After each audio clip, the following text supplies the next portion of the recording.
This slide and the next few slides discuss category contexts. Apply a category context for statements that should be repeated by category. The syntax is the create context, keywords. Then, the context name. Then, the group, keyword and the optional by keyword. Then, a group expression. Then, the as keyword. Then, the group name. Then, a comma and additional group keyword with a group expression, and the as keyword and a group name. Then, the from keyword and an event type name. The group keyword provides group expressions which group events into partitions. The context has one partition for every group keyword. The runtime routes each event to all partitions for which the group expression returns true. The expression context.label returns the group name. Partitions never terminate unless the category context is part of a nested context. See later slides for nested contexts.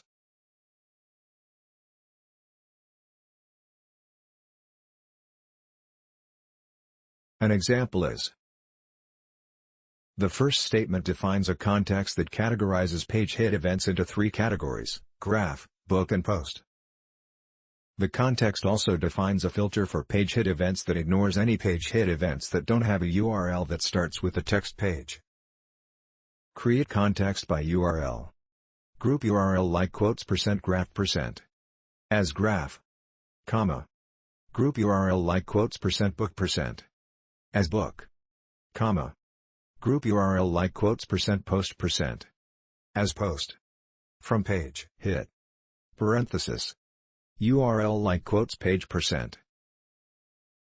The second statement outputs a count of page hit events per category. Context by URL. Select context.label, comma. Count star. From page hit. Upon deployment, the context allocates three partitions as there are three categories. The runtime ignores page hit events that have a URL that doesn't start with page.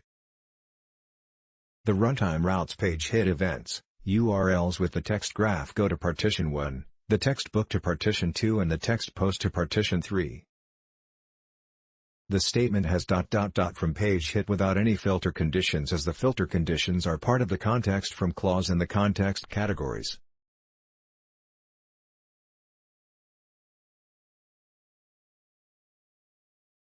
This slide and the next few slides discuss nested contexts. A nested context is a context that is composed from two or more contexts. The syntax is the create context, keywords. Then, the context name. Then, the context, keyword and a nested context name. Then, optionally, the as keyword. Then, the nested context definition. Then, a comma and additional context, keyword with another nested context name and the as keyword and a nested context definition. Then, further nested contexts. The nested context name assigns a name to each nested context. To access nested context properties, add the nested context name after the context keyword, like so. Context.nestedContextName.context property. The nested context definition can be any of the context types as discussed earlier. Each context manages the activation and deactivation of the context listed after it.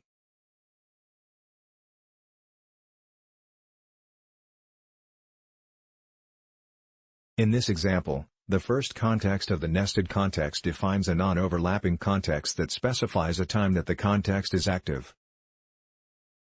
The second context of the nested context defines a keyed context. The first statement defines a nested context that is only active between 9 a.m. and 5 p.m. and that is keyed by user. Create context 9, 2, 5 by user. Context 9, 2, 5. Start.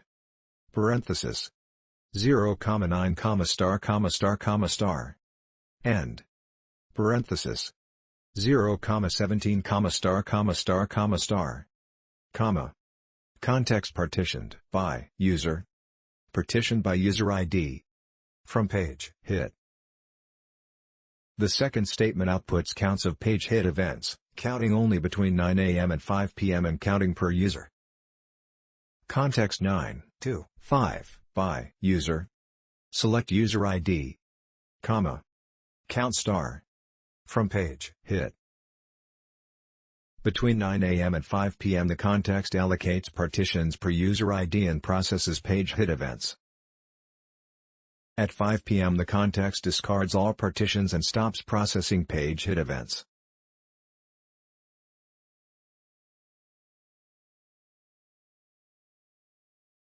This example declares a nested context that consists of a non-overlapping context and a category context.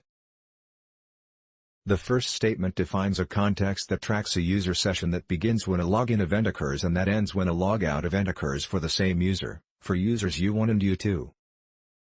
Within a user session the context categorizes page hit events by URL.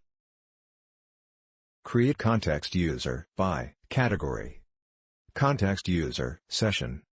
Initiated by distinct parenthesis user ID login parenthesis user ID in parenthesis quotes U1 comma quotes U2 as LE terminated by logout parenthesis user ID equals LE.user ID comma context by URL group URL like quotes %graph as graph comma group URL like quotes %book as book from page hit parenthesis URL like quotes page %. The second statement outputs counts of page hit events by category. Context user by category.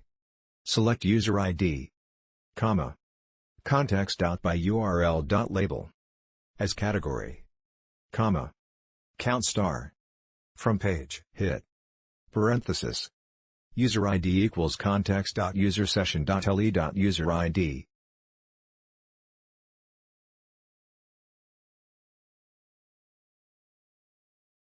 The expression context.usersession.le.user ID returns a context property. The text user session refers to the nested context name. The text LE refers to the name assigned to login events by the as keyword. The text user ID is an event property of the login event. The expression context.by URL.label also returns a context property. The text my URL refers to the nested context name. The text label is a predefined property for category contexts that returns the group name.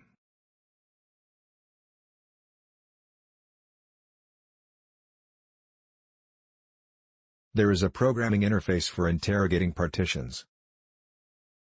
The iterator and fire and forget query programming interfaces can specify the partitions to operate on. The runtime processes every new event the same way, regardless of whether the new event is provided by a call to the programming interface, or whether the event was produced by a statement that has the insert into keywords. In respect to processing new events, it does not matter whether a statement that uses insert into applies a context or does not apply a context. The runtime keeps a separate lock for each partition, allowing parallelized processing. Named windows and tables can also be partitioned.